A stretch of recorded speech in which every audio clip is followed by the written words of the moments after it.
After the family reunion, I checked my bank account. It was empty. My brother-in-law scoffed. "We needed it more than you." I was shaking. I grabbed my bag and said, "Then you won't mind what's coming next." They laughed, but suddenly the door crashed open. "You're really upset about this?" Seth asked, leaning on the fridge, holding a beer, grinning like nothing was wrong. "Relax, we needed it more than you." I stared at my phone, hitting the refresh button on my banking app again and again, but the balance still said $487. That couldn't be right. I had over $14,000 just yesterday. 14,000, you what? My voice cracked. Sarah, sitting on the couch, sipped her wine, completely calm. She laughed. "Don't be so dramatic," she said. "It's not like we stole it. We're family. You emptied my account. It's not stealing if we're going to pay it back." Seth shrugged. "Eventually." I was speechless. I looked at Mom, knitting in her chair, not even looking up. "Mom," I said louder, "did you know about this?" She sighed like I had asked her to do a chore. "Sweetheart, you're always so sensitive. You've got a good job, no mortgage, no kids, you're fine." "So, that makes stealing okay?" "Language, Mason," Dad muttered, not looking up from his phone. I turned to Sarah. "How did you even get into my account?" "You left your info on the family computer," she said, unapologetic. "Maybe next time don't leave it open. Honestly, it's your own fault." "My own," I stopped myself, trying to control my anger. My fists clenched, and I was breathing hard.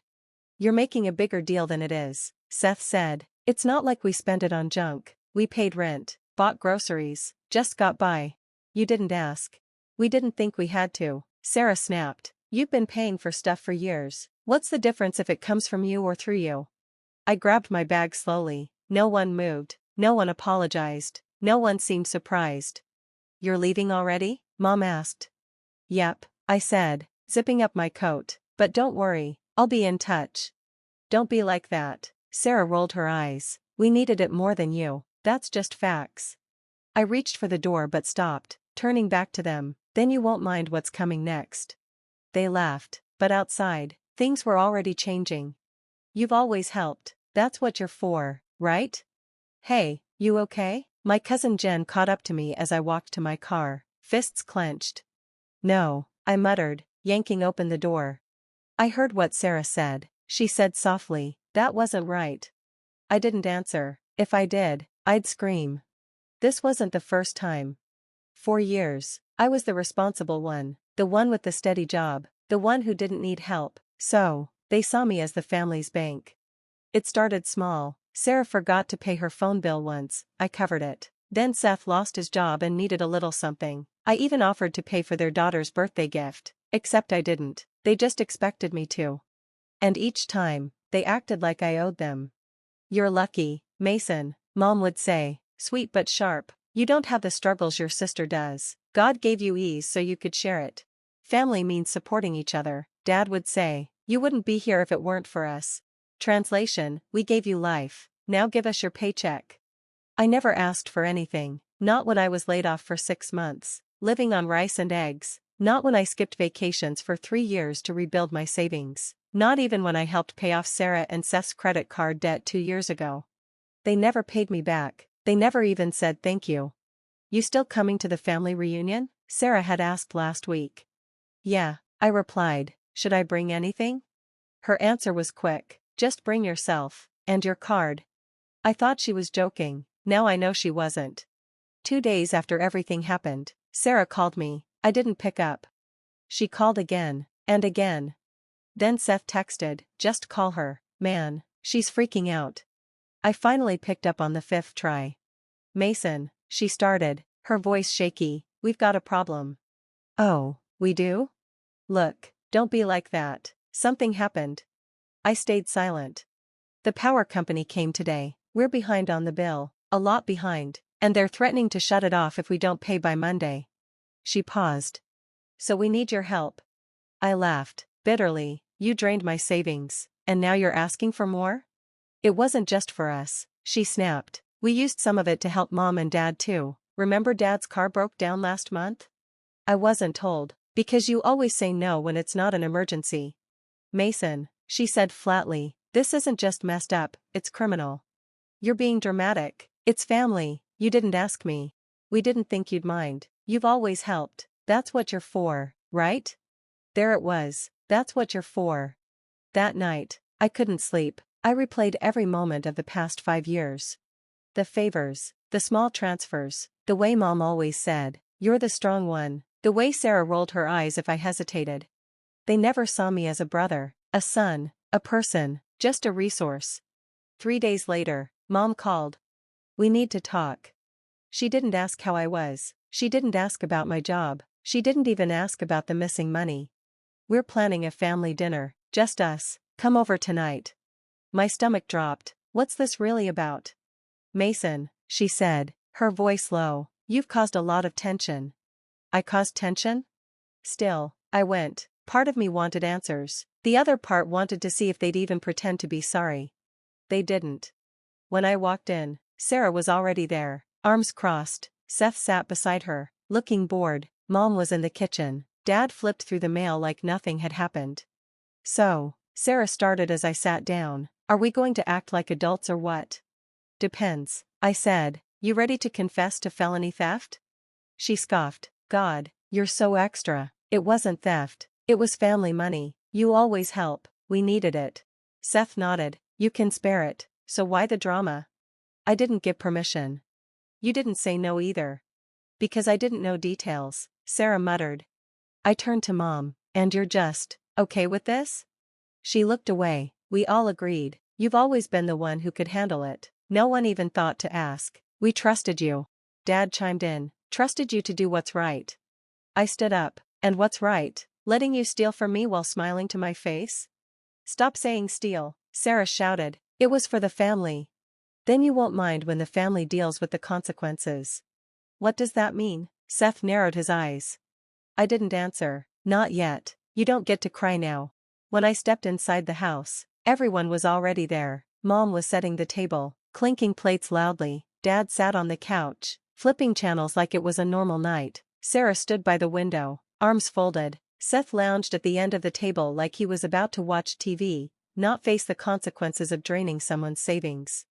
"Well, look who showed up," Sarah said dryly.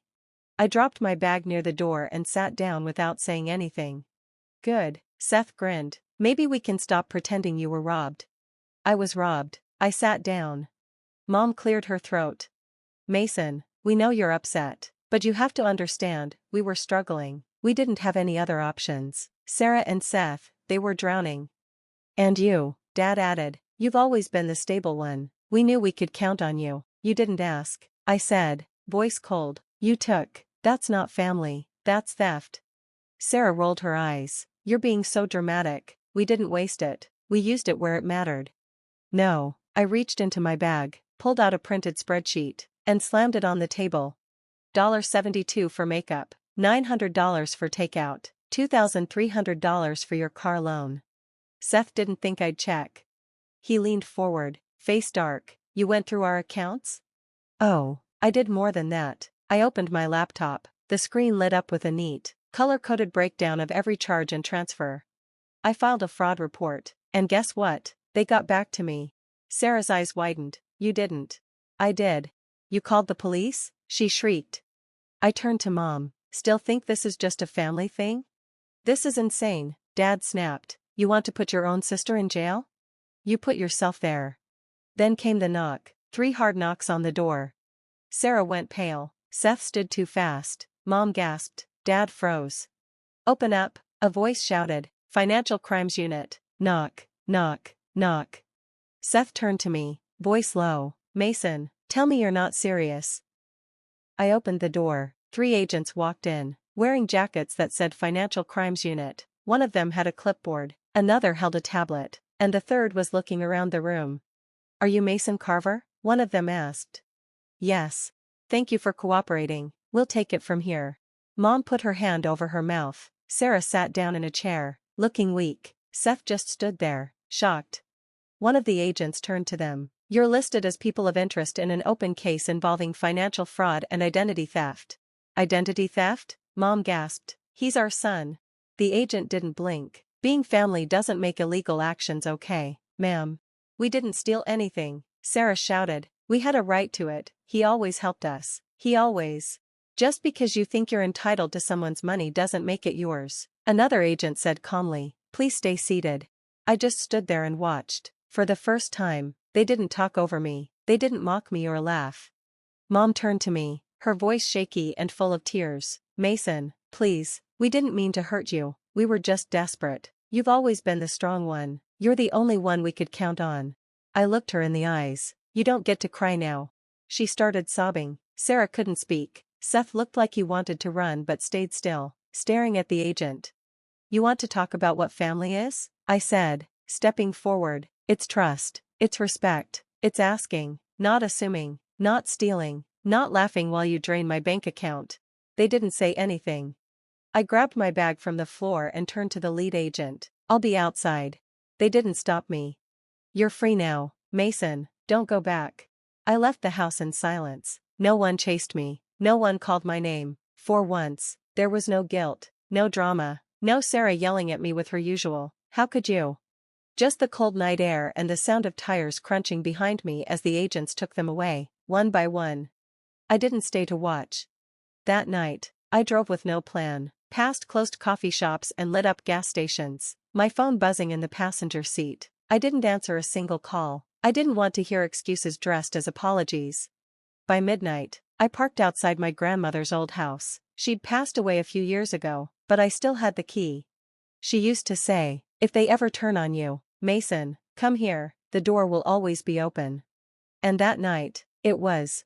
I slept for 11 hours straight, no texts, no guilt, no tension like when I stayed with my family. When I woke up, I made coffee in a chipped mug and stood by the window, watching the sun rise over the fence she used to garden behind. For the first time in years, I felt like I could breathe. But the peace didn't last long. The first email came that afternoon, from Dad. This has gone too far, you've humiliated the whole family, what happened to loyalty? I didn't reply. Then Sarah texted. I hope you're happy, they're freezing my accounts, Seth's being investigated at work, you ruined our lives over a couple of payments.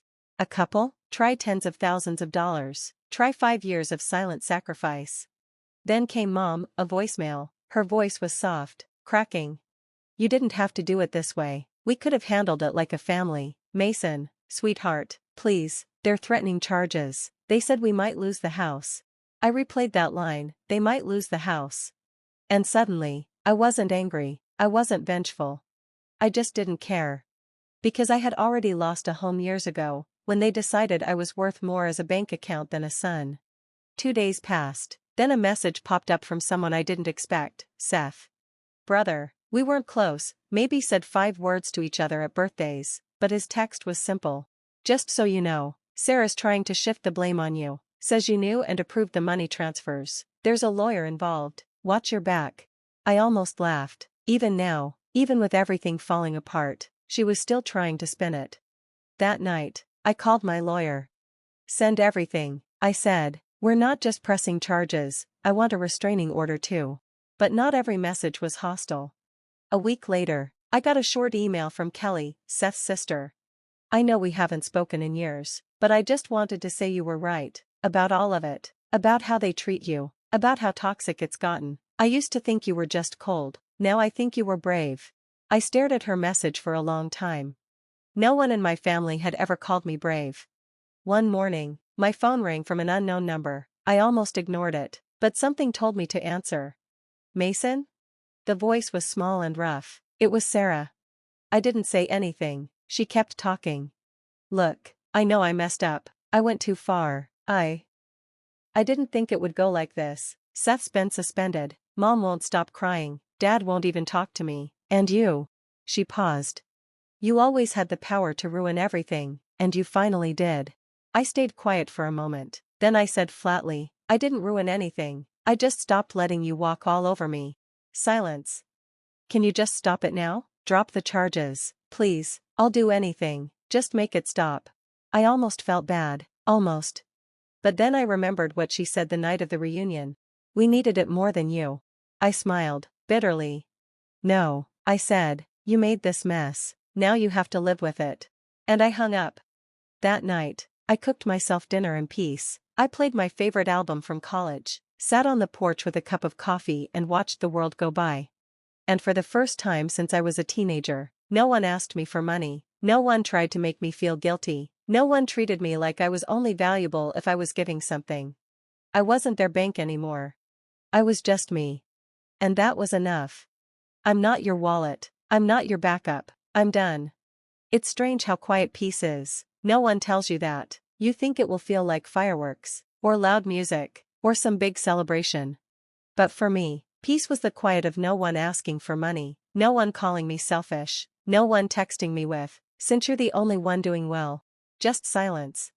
Beautiful, peaceful silence. 3 months have passed since I blew everything up. 3 months since the investigation started. 3 months since my family looked at me in shock as the agents walked through the door and reality hit them. They say you can't choose your family, maybe that's true. But you can choose how much of yourself you're willing to lose trying to make them happy. And I was done losing. The fallout came quickly. Sarah and Seth tried to play damage control. First, a lawyer emailed my attorney, offering to resolve the situation privately. No apology, no admission of guilt, just trying to clean up the mess. I told my lawyer to let it burn. A week later, Mom sent a 10-page letter. Her handwriting was neat but shaky in some parts. She wrote about how things got out of hand, how they never meant to hurt me, how she hoped I could see the bigger picture. "We just assumed you'd always be there," she wrote. "That's what good sons do." That line stuck with me. Because it said everything. Not "we were wrong." Not "you didn't deserve this." Just "you were supposed to stay quiet and keep giving." I didn't reply, I didn't call. And for the first time in my life, I didn't feel guilty about it. I moved, new apartment, new state, no surprise visits from relatives, no more unexpected drop-ins from Sarah. I even changed my number. At work, my boss noticed how much more focused I was and offered me a promotion. I took it. It's funny how much better you do at work when you're not secretly dealing with your sister's car payments and your mom's overdue bills on the side. I sleep better now, I eat better, I breathe easier. Because I'm no longer carrying 4 people who refuse to say thank you. Then one morning, a letter came. No return address. Inside, a check for $1,200. And a handwritten note. I left him. "You were right, I was scared, but watching what you did gave me the courage to leave too. This is for everything you paid for, Ellie, the tablet, the rent, the clothes. I know Seth never thanked you, but I am. Thank you for showing me the way. Kelly." I read it twice, then I cried, not out of sadness or pain, but because, for the first time, someone in that family saw me, not as a bank, not as the one to blame, but as a person. People sometimes ask me, "Do you regret it?" And the answer is simple, no. I regret waiting so long. I regret all the sleepless nights, all the vacations I had to cancel, all the tight budgets while they ate out, shopped, and posted about family vibes on Instagram. I regret making myself small so they could feel big. I regret staying silent when I should have said, "You're crossing the line." But do I regret standing up for myself and burning it all down? Never. My therapist once asked, "Why did it take so long for you to say no?" I told her, "Because I thought saying no meant I didn't love them." She nodded and said, "Saying no is how you teach people to love you back." I've never forgotten that. A few days ago, I ran into someone from high school. She said, "Hey, I saw what happened with your family. That's wild." I expected judgment or pity, but instead, she smiled and said, "Good for you, most people never get out." I thanked her, then walked away, feeling a little prouder.